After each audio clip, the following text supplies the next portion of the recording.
বাচ্চাদের এই এক্সপেরিমেন্ট দেখলে বুঝতে পারবেন আমাদের চিন্তা ভাবনা কত নিচে নেমে গেছে।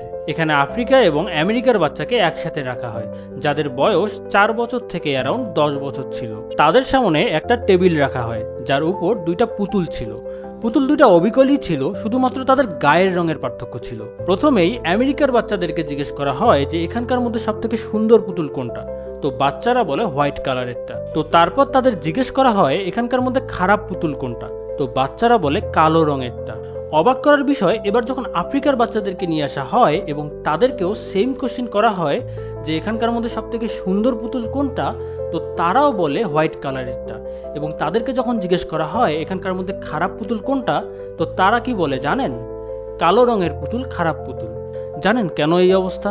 কারণ আমাদের সোসাইটিতে রেসিজম এমন একটা অবস্থায় গেছে যে 4 বছরের বাচ্চা যে দুনিয়াদারি সম্পর্কে কিছুই জানে না, তার কাছেও কালো রং খারাপ লাগে।